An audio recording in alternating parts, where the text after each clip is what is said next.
يا رب قد غفلنا وكلنا طمعون في عفو. Bismillahirrahmanirrahim. Assalamualaikum warahmatullahi wabarakatuh. Muka surat 246. Qais bin Abi Hazim berkata, ketika Umar Al-Khattab radhiyallahu ta'ala anhu tiba di Syam, disambut oleh ulama-ulama dan pembesar-pembesar di sana. Lalu diminta supaya Umar naik kereta supaya dapat dilihat oleh orang-orang. Kereta apa ni, kereta kuda lah kalau kita. Jawab Umar, kamu sangka bahawa urusan ini dari sini, iaitu daripada tanah. Sesungguhnya urusan ini daripada sana, iaitu daripada langit, daripada Allah. Kerana itu biarkanlah sesuka hatiku. Ya. Di lain riwayat, ketika Umar akan berangkat ke Syam, ia naik unta dan ia bergantian dengan budaknya berjalan satu batu, lalu turun berganti yang menuntun unta dan mengenderainya. Dan ketika akan masuk Syam, bertepatan giliran budak yang harus mengenderai sedang Umar menuntun untanya. Juga bertepatan berjalan di atas air, dalam air. Maka Umar terpaksa mengepit selipar di ketiaknya sambil menuntun unta. Maka keluarlah Abu Ubaidah bin Al-Jarrah sebagai gubernur di Syam untuk menyambut kedatangan Umar. Abu Ubaidah berkata, ya Amirul Mukminin, pembesar-pembesar kota Syam semua akan keluar menyambutmu. Kerana itu tidak elok bila mereka melihat engkau sedemikian. Maka jawab Umar, sesungguhnya Allah Ta'ala telah memuliakan kami dengan Islam, maka jangan ambil kira apa orang kata. Cerita dia, masa Sayyidina Umar nak pergi ke Syam tu, dia naik unta. Jadi janjinya dia naik unta dengan driver dia lah. Kalau kita driver, jadi oleh kerana unta ni tak boleh naik dua orang, naik seorang. Jadi gilir. Sekarang ni gini, kau naik satu batu, kau naik. Bila sampai satu batu kau turun, aku naik pula. Jadi gilir macam tu. Dia punya apa tu, dia punya perjanjian lah. Perjanjian antara Sayyidina Umar dengan pengiring dia. Jadi gilir lah. Sampai di Syam, kebetulan kena giliran pelayan ataupun pembantu dia tu naik unta, dia turun berjalan kaki. Kebetulan pula dekat nak sampai tu, dia melalui satu air, satu area ataupun kawasan berair, yang menyebabkan Sayyidina Umar ni terpaksa, oleh kerana dia berjalan kaki, dia terpaksa kepit selipar dia. Bila sampai di Syam itu, dalam lingkungan satu batu, maka Abu Ubaidah Al-Jarrah ni sambut dia sebagai gubernur di Syam. Maka sebagai gubernur, kalau kita di sini menteri besar, sebagai menteri besar ni bila sambut Perdana Menteri, tengok-tengok Perdana Menterinya jalan kaki, pembantunya naik unta. Jadi Abu Ubaidah kata, Umar dia kata, ni semua pembesar belaka ni, pembesar-pembesar DO, kemudian pegawai kerajaan SUK, Setiausaha Kerajaan, apa semua ada, Esko kerajaan negeri, DO apa semua ada ni. Jadi tak eloklah kalau engkau berjalan, naiklah maknanya BMW tu ataupun Mercedes, Mercedes zaman dulu unta lah. Jadi Sayyidina Umar kata, nahnu qaumun a'azzanallahu bil Islam. Kami ni, kita ni satu kaum yang dimuliakan oleh Allah dengan Islam. Oleh kerana dah berjanji dah. Gilir, aku pun tak tahu maknanya giliran tu bila sampai di Syam tu kena giliran aku berjalan kaki. Sebab benda jauh. Oleh kerana dah janji lagu tu, pakai hot tu je lah. Biar aku jalan kaki tak apa. Islam ajar lagu tu, ikut pada janji. Jadi jangan ambil kira lah apa yang orang kata. Baik. Jadi bila berlaku demikian, nak ceritanya juga, jawatan Sayyidina Umar tetap tidak gugur. Ni nak ceritanya. Tetap sebagai khalifah. Tak adalah bila dia jalan kaki itu pergi ke satu negeri, satu tempat dengan berjalan kaki kerana ikut peraturan dan perjanjian dengan pembantu dia, dia kena jalan kaki bila sampai di situ. Kena. Kebetulan. Bukan dirancang pun. Ya. Maka walaupun berlaku demikian, maka Sayyidina Umar tetap Sayyidina Umar. Sebab tu saya kata tawaduk ni dia tidak akan merugikan satu sen pun. Ya.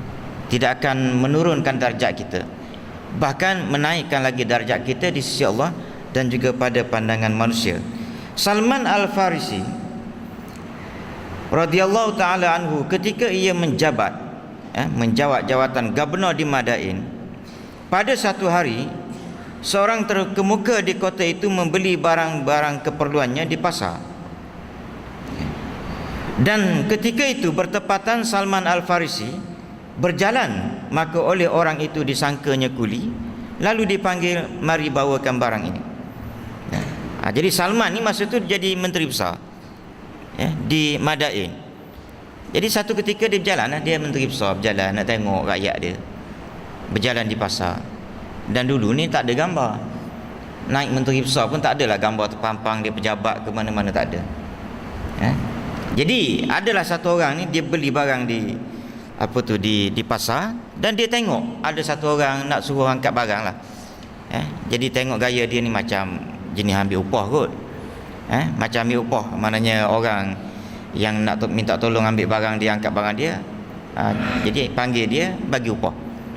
Dia pun panggil Salman Al-Farisi supaya angkat barang. Dia ingat ke orang ni orang makan gaji ataupun orang ambil upah angkat barang. Maka diangkat oleh Salman di atas bahunya. Jadi Salman ni pun dah orang minta tolong, dia angkat. Dan tiap bertemu dengan orang-orang, mereka berkata, semoga Allah menolong memperbaiki gubernur.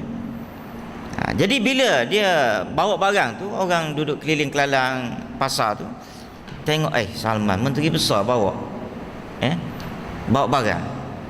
Orang lain pun duk fikir barang dia sendiri. Kami akan membawakan bawaan untuk meringankan kepadamu. Jadi pakatlah dah menteri besar lah. Menteri besar ni pula orang hebat ni, Salman ni. Bukan menteri besar biasa ni. Bukan yang menteri besar main perempuan, rembat balak ke apa benda. Ini memang menteri besar hebat. Sahabat Nabi. Jadi orang pun respect ke dia ni atas nama dia ni semacam untuk guru ke apa benda, ulama ke, menteri besar lagi. Dia kata ginilah biar kami bawa lah. Salman kata apa dia? Salman terus membawa barang itu dan menolak orang-orang yang akan membawanya sehingga sampai ke rumah orang itu.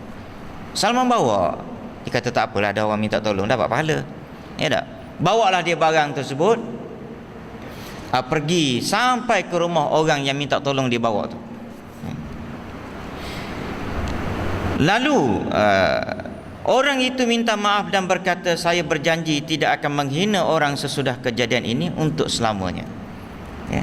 Oleh kerana bila bawa barang tu orang yang minta tolong dia bawa tadi baru perasan dia ni rupa-rupanya dah orang duk kata, menteri besar bawa ni. Bawa barang takkan menteri besar bawa. Jadi baru dia perasan bahawasanya rupa-rupanya Salman ni menteri besar Madain. Maka dia kata minta maaf banyak, dia kata, dan dia berjanji pada diri dia lepas ni dia tak adalah nak hina orang.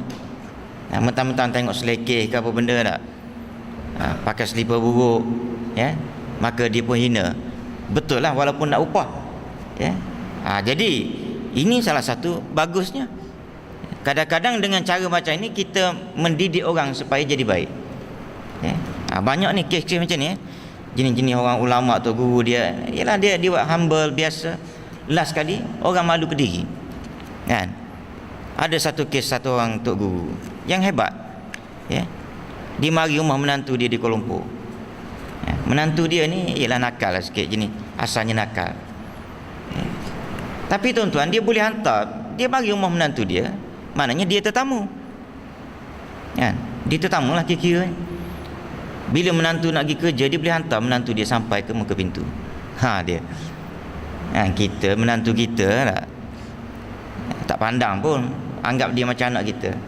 Tak, kita mari rumah dia, kita tetamu. Walaupun aku pak mentua. Kan? Dia boleh hantar menantu dia. Ya. Dalam keadaan dia ulama lagi dan berpangkat hebat memerintah satu negeri. Ya, tapi dia boleh buat macam tu. Ya. Tak kemalu lah sekali menantu dia yang asalnya nakal sikit. Ya, saya kenal lah menantu dia tu. Memang nakal lah sikit. Ya. Last sekali jadi bagus. Ya. Itu pendidikan informal, tidak resmi. Ammar bin Yasir ketika menjawat jawatan gubernur menteri besar di Kufah, pada suatu hari ia keluar untuk membeli makanan ternaknya. Maka oleh penjual langsung diikatkan daunan rumput yang akan dibelinya itu. Ketika penjual itu memegang hujung tali yang sebelah, sedang yang sebelahnya dipegangkan kepada Ammar. Lalu oleh penjual makanan itu diangkat daun-daun itu dan diletakkan di atas bahu Ammar, maka langsung dibawa oleh Ammar bin Yasir sampai ke rumahnya. Ya. Jadi ini semuanya menggambarkan orang zaman dulu yang dididik oleh Nabi SAW, walaupun dilantik sebagai gubernur ke khalifah. Jadi tawaduk tu ada. Ya. Kita ni kadang-kadang tak jadi menteri besar pun. Kadang-kadang jadi wakil ayat sikit pun dah hawa biru habis. Kan? Action berkemai, mengalah menteri besar pula dah. Ya. Lantik ketua kampung pun dah mengembang apa dah. Ada kembang hidung apa semua. Dah tak kenal manusia dah. Jadi sebab apa? Sebab tidak dididik dengan agama. Sebab tu kita nak sekarang ni anak-anak kita pun dilatih dan dididik dengan sifat-sifat yang seperti ini. In case akan datang dia menjadi pemimpin pun, dia menjadi pemimpin yang tawaduk. Yang beriman. Tak kira lah dia engineer ke, macam Mursi tu engineer. Ya. Tak ada apa masalah. Hafal Quran, anak-anak dia semuanya hafal Quran belaka. Kan? Jadi yang itu yang kita nak akan datang lah. Kok mana tahu salah seorang daripada yang menjadi seperti itu adalah anak kita, cucu kita. Wallahu a'lam.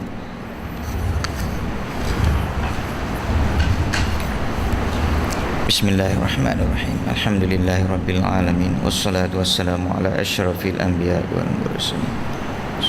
Allahumma ighfir lana dzunubana wa liwalidina warhamhum wa li jami'il muslimina wal muslimat al mu'minin al ahya minhum wal amwat. Allahumma ja'alna minal ladzina yastami'una al qawla fayattabi'una. Sallallahu alaihi wa sallam. Alhamdulillah.